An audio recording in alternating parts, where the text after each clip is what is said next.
Now students, we are moving to next topic, that is investment or capital formation. Investment को ही capital formation कहा जाता है। ये तो अभी तक आप सीखे होंगे, 11th में काफी बार सिखाया है। वापस से एक बार रिवाइज कर देते हैं कि एक्चुअली इन्वेस्टमेंट या कैपिटल फॉर्मेशन का मतलब क्या होता है।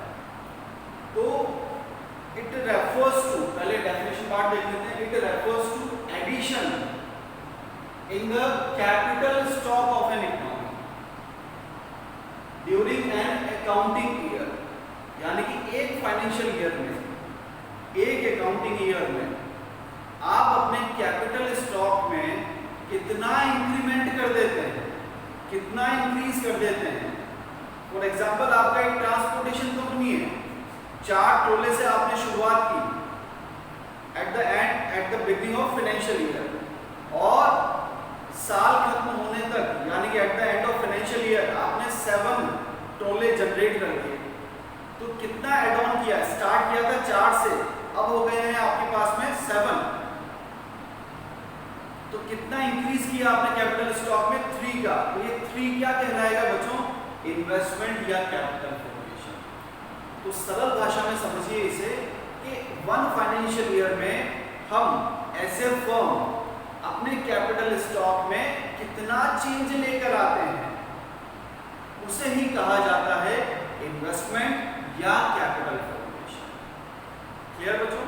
अब आगे बढ़ते हैं इसमें कि इसी इन्वेस्टमेंट के कंसेप्ट को 2 तरह से समझा जा सकता है। एक कंसेप्ट होता है ग्रॉस और दूसरा कंसेप्ट होता है नेट। यानी कि investment can be understood in 2 forms. First one is gross investment and second one is net investment. सबसे पहले ग्रॉस की बात करते हैं। ग्रॉस वर्ड अगर एक किसी कॉमन पीपल से पूछा जाए तो क्या कहेगा हमें? वो कहेगा टोटल, कुल मिलाकर जो इन्वेस्टमेंट हुआ है। तो हमारा इन्वेस्टमेंट कहां पर होता है बेटा?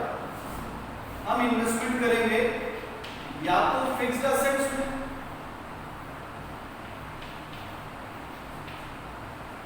जैसे बिल्डिंग्स, प्लांट, मशीनरी, ये सब क्या है? Fixed assets. या फिर हमारा इन्वेस्टमेंट क्या होगा? इन्वेंटरी। इन्वेंटरी का मतलब क्या होता है? स्टॉक ऑफ फिनिश्ड,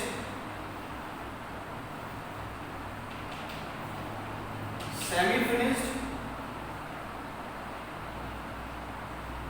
और रॉ मटेरियल, यानी कि फिनिश्ड, सेमी फिनिश्ड और रॉ मटेरियल के स्टॉक को ही इन्वेंटरी इन्वेस्टमेंट कहा जाएगा।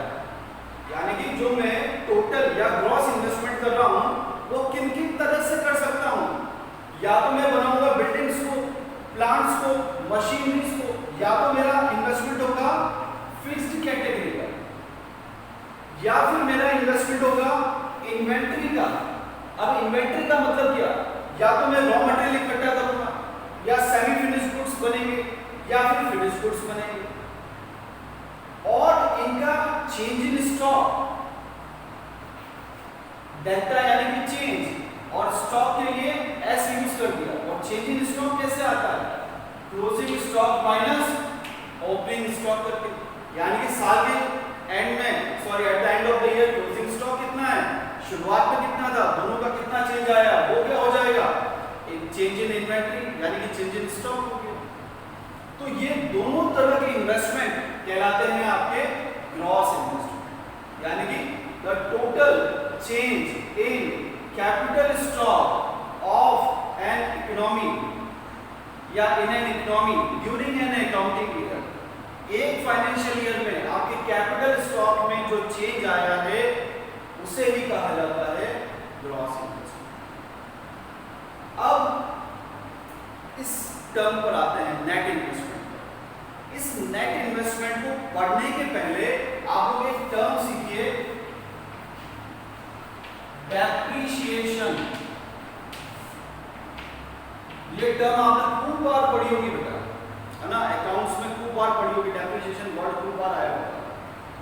अब थोड़े से इकोनॉमिक्स के पॉइंट ऑफ व्यू से देख लेते हैं कि डेप्रिसिएशन हम हमारे सब्जेक्ट में कैसे समझते हैं। इसके लिए कंसेप्ट सीखिए कि ड्यूरिंग द प्रोडक्शन प्रोसेस, यानी कि जब भी हम किसी चीज का प्रोडक्शन कर रहे होते हैं, some part of the machinery is consumed, यानी कि उस मशीनरी का कुछ पार्ट कंज्यूम हो जाता है।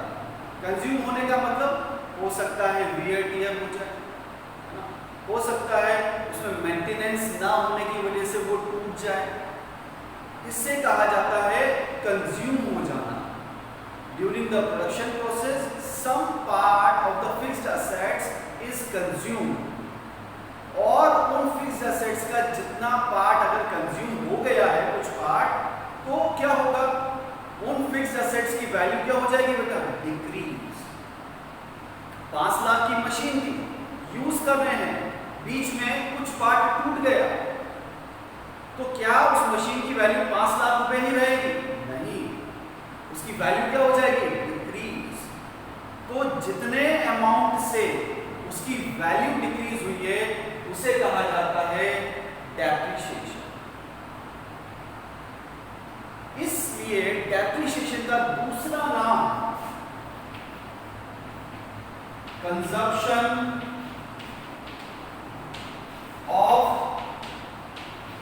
फिक्स्ड कैपिटल भी होता है, यानी कि फिक्स्ड कैपिटल का कुछ पार्ट कंज्यूम हो गया है ड्यूरिंग द प्रोडक्शन प्रोसेस।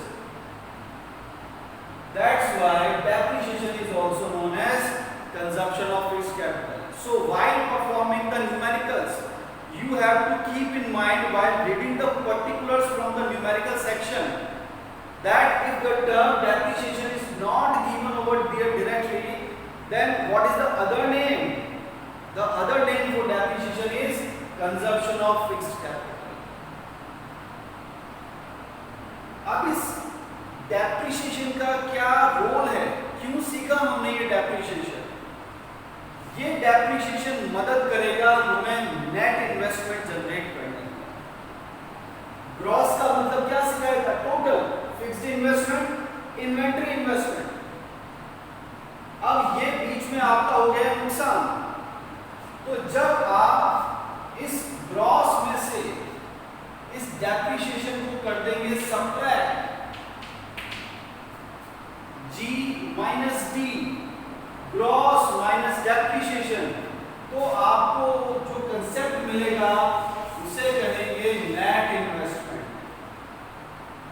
आप समझ रहे बेटा, net investment is obtained by subtracting depreciation from gross investment. यानी कि मैंने जो आपको बात सिखाई है वो क्या है,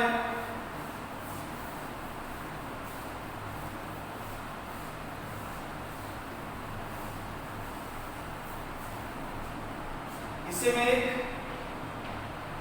रूल का नाम दे रहा हूं, रूल 1, और वो रूल 1 क्या है कि G equals to N plus D, यानी कि डेप्रिसिएशन। ग्रॉस में क्या चीज शामिल है, it is inclusive of, this one is gross, this one is net. So gross concept is inclusive of net as well as depreciation. So what will happen if we have to obtain the net concept? जैसे कि अभी हम net investment कैसे लाए हम, तो अगर हमें नेट कंसेप्ट को ऑब्टेन करना है तो D को इधर शिफ्ट करना पड़ेगा, यानी कि N equals to G minus depreciation.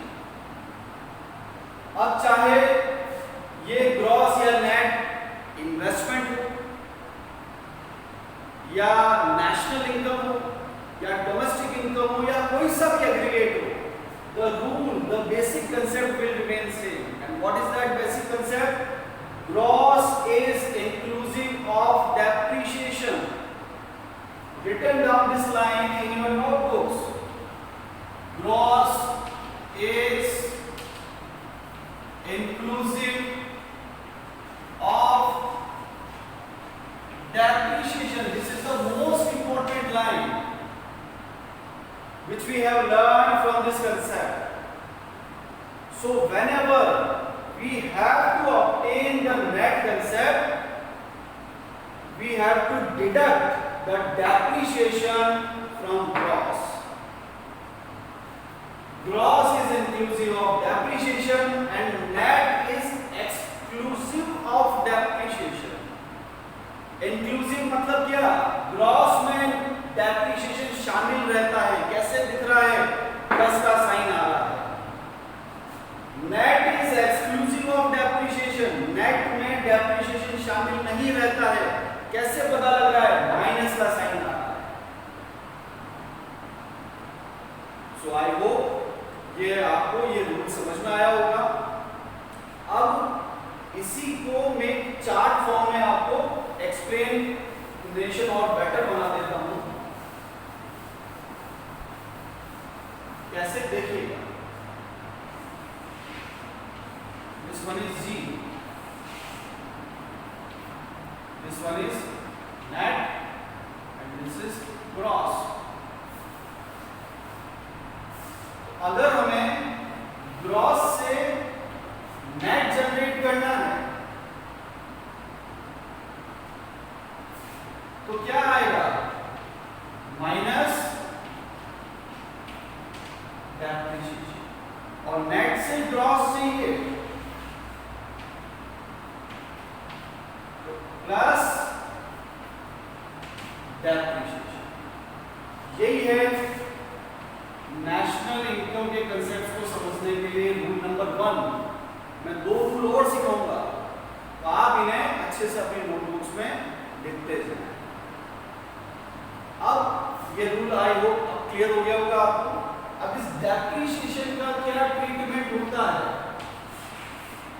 वो हम देखते हैं.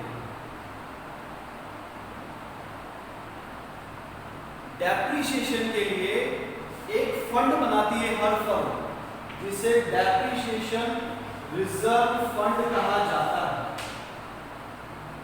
अब डेप्रिसिएशन का मीनिंग क्या है कि during the production process some amount of fixed capital is tear up. That's why the value of fixed assets are going down. तो सपोज करिए उस असेट की, उस मशीन की कीमत है 5 लाख रुपए और उसके सही चलने की लाइफ साइकिल यानी कि वो कितने साल तक सही चलेगी वो है 5 साल. तो फर्म क्या करेगी? हर साल 1-1 लाख रुपए इस फंड में, डेप्रिसिएशन रिजर्व फंड में मेंटेन करती भी जाएगी. पहले साल 1 लाख, फिर 2 लाख, 3 लाख, 4 लाख, 5 लाख. जैसे ही 5 साल कंप्लीट हुए अब फर्म के ऊपर डिपेंड करता है कि वह उसे मेंटेनेंस देना चाहती है या नहीं खरीदना चाहती है. इसलिए डेप्रिसिएशन के कंसेप्ट को कई बार रिप्लेसमेंट कॉस्ट भी कहा जाता है.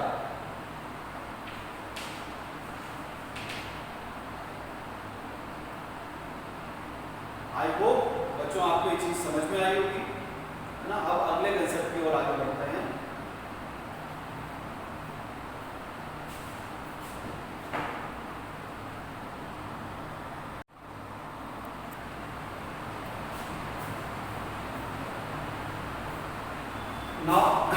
बच्चों मैं डेप्रिसिएशन को ही आगे बढ़ा रहा हूँ, इस टॉपिक को ही इन डेप्थ कर रहा हूँ. अभी मैंने कुछ देर पहले डेप्रिसिएशन के लिए आपको कहा था कि during the production process some amount of fixed capital is consumed. कुछ पार्ट फिक्स्ड कैपिटल का यूज अप हो जाता है. तो ऐसा होता क्यों है? इसकी क्या प्रोबेबल रीजंस है? ऐसी नौबत ही क्यों आई? तो जब हम उनके रीजंस को लिखते हैं, डेप्रिसिएशन के रीजंस को, तो 3 पॉइंट मेन सामने आते हैं. पहला, normal wear and tear. Her machine की एक लाइफ साइकिल होती है और उसके बाद वो मेंटेनेंस मांग लेती है. तो सामान्य टूट फूट जब भी ऐसा होगा तो उसकी जो प्रोडक्शन कैपेसिटी है जो उसका पोटेंशियल है उस मशीन का, वो क्या होने लग जाएगा, धीरे धीरे डिक्रीज होने लग जाएगा। एक रीजन हुआ ये। दूसरा रीजन पासेज ऑफ टाइम, समय के साथ साथ हो सकता है काफी ऐसे फैक्टर्स हो जो उसकी प्रोडक्शन कैपेसिटी को या उसकी वर्किंग कैपेसिटी को अफेक्ट करते हैं। जैसे रेन, बारिश की वजह से हो सकता है वो खराब हो जाए, एयर, वेदर, मौसम, तो ऐसे खूब सारे फैक्टर्स हैं जो भी उसकी वैल्यू को डेप्रिशिएट कर सकते हैं, मशीन की एफिशिएंसी को कम कर सकते हैं। तीसरा सबसे इंपॉर्टेंट, एक्सपेक्टेड ऑब्सोलेंस। अभी दो वर्ड हैं बच्चों। एक्सपेक्टेड मतलब जिसको हम सोच सकते हैं, जिसके बारे में आशा लगा सकते हैं, अनुमान लगा सकते हैं, अंदाजा लगा सकते हैं। और ऑब्सोलेंस मतलब बाहर हो जाना मार्केट से। जैसे कोई नई टेक्नोलॉजी आ जाए, है ना, नई टेक्नोलॉजी आने की वजह से होगा क्या, जो पुरानी चीज जिस पर वर्क कर रही होगी वो सारी कंसेप्ट क्या हो जाएंगे, वो मार्केट से आउटडेटेड हो जाएंगे। जैसे कंप्यूटर्स आए तो कंप्यूटर से, टाइपराइटर से एक तरह से क्या हो गया बेटा, मार्केट से बाहर हो गए, है ना। इसके पहले वो कीपैड वाले मोबाइल फोन चला करते थे, उसका सॉफ्टवेयर तो मेरे को अभी याद नहीं आ रहा, लेकिन उनके अब एंड्रॉइड फोन्स आ जाने की वजह से, जो स्मार्टफोन्स हैं उनके आ जाने की वजह से वो फोन्स एकदम से क्या हो गए, मार्केट से बाहर ही हो गए। नोकिया पहले उसी सिस्टम पर वर्क करता था, उसने एक्सेप्ट ही नहीं किया, एंड्रॉइड को एक्सेप्ट ही नहीं किया कि नहीं हम अभी भी उसी पुराने सिस्टम पर वर्क करेंगे। तो एक टाइम ऐसा आया जब टेक्नोलॉजी की वजह से नोकिया मार्केट में सर्वाइव ही नहीं कर पाया और बाहर हो गया। है अभी थोड़ा बहुत कंटेंट नोकिया का, लेकिन फिर भी इतना नहीं है। तो एक्सपेक्टेड ऑब्सोलेंस का मतलब ये होता है कि if the technology goes change, technology के आउटडेटेड होने की वजह से अगर आपका प्रोडक्ट मार्केट से बाहर हो जाए, वो चीज आउटडेटेड हो जाए, तब भी डेप्रिसिएशन का कंसेप्ट जनरेट हो सकता है। अब इस डेप्रिसिएशन का प्रोविजन क्या है, अभी थोड़ी देर पहले मैंने आपको प्रोविजन बताया था कि इसके लिए हम क्या मेंटेन करते हैं, हम मतलब फंड क्या मेंटेन करते हैं, डेप्रिसिएशन रिजर्व फंड। और जैसे ही डेप्रिसिएशन रिजर्व फंड उसकी लाइफ साइकिल के पहुंचता है, लाइफ साइकिल पूरी होने तक कंप्लीट होता है, हमारे पास ऑप्शन होता है कि हम या तो उसकी मेंटेनेंस करवा लें या हो सकता है उसे रिप्लेस करवा लें। लेकिन एक बात आप ध्यान दीजिएगा बच्चों, आप यहाँ पर उसको ध्यान से सुनिएगा, इस एक्सपेक्टेड की जगह पर अगर हो जाए अनएक्सपेक्टेड,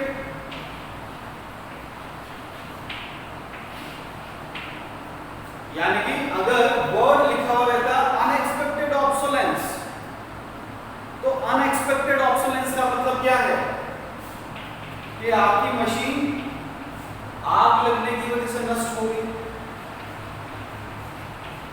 थेफ्ट चोरी होने की वजह से नष्ट हो गई,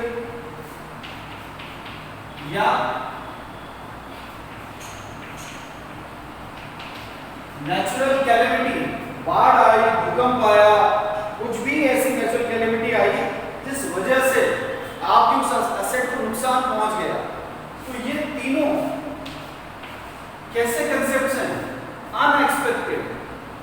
तो अनएक्सपेक्टेड ऑब्सोलेंस की वजह से जब आपके फिक्स्ड एसेट को नुकसान पहुंचता है तो उसे डेप्रिसिएशन नहीं कहते हैं बेटा, उसका नाम हो जाता है फिर कैपिटल लॉस। ध्यान रखिएगा, depreciation occurs due to expected obsolescence while capital loss occurs due to unexpected obsolescence। अगर ये वर्ड थोड़े से आपके लिए भारी पड़ रहे हैं तो इसको ऐसे समझिए, डेप्रिसिएशन तब होता है when assets machines are in use, जब मशीनें इस्तेमाल में हो रही हैं, काम में आ रही हैं, चल रही हैं, तब डेप्रिसिएशन का कंसेप्ट एग्जिस्ट करता है। और कैपिटल लॉस तब होता है व्हेन मशीन्स और assets are not in use, जब वो यूज नहीं हो रहे हैं, तब अगर भूकंप आया, चोरी हो गए, आग से नुकसान हो गया, तब होता है कैपिटल लॉस। इनकी वजह से यानी कि कैपिटल लॉस की वजह से प्रोडक्शन प्रोसेस अफेक्ट होता है। यानी कि अगर मशीन चोरी हो गई तो फिर प्रोडक्शन करोगे कहां से? तो capital loss definitely affects the production process, लेकिन जरूरी नहीं है कि डेप्रिसिएशन की वजह से प्रोडक्शन प्रोसेस पर कोई असर आए। मशीन मरम्मत मांग रही है, मेंटेनेंस मांग रही है, मैंने कुछ दिन डिले कर दिया तो क्या होगा? कुछ प्रोडक्शन कैपेसिटी कम हो जाएगी, लेकिन प्रोडक्शन प्रोसेस रुकेगा तो नहीं। तो ये फर्क है कैपिटल लॉस और डेप्रिसिएशन में। And the last important thing, what is the provision for capital loss? Depreciation का प्रोविजन तो डेप्रिसिएशन रिजर्व फंड है, तो फिर कैपिटल लॉस का प्रोविजन क्या है? यानी इस प्रोविजन मतलब इसकी भरपाई कहां से करेंगे, इस नुकसान की भरपाई कहां से करेंगे? तो कैपिटल लॉस की भरपाई की जाती है इंश्योरेंस। इंश्योरेंस के कंसेप्ट को यूज करके हम इसे ट्रीट करते हैं, यानी कि कैपिटल लॉस के नुकसान को कंपनसेट करते हैं। आई होप आपको ये टॉपिक समझ में आया होगा बच्चों।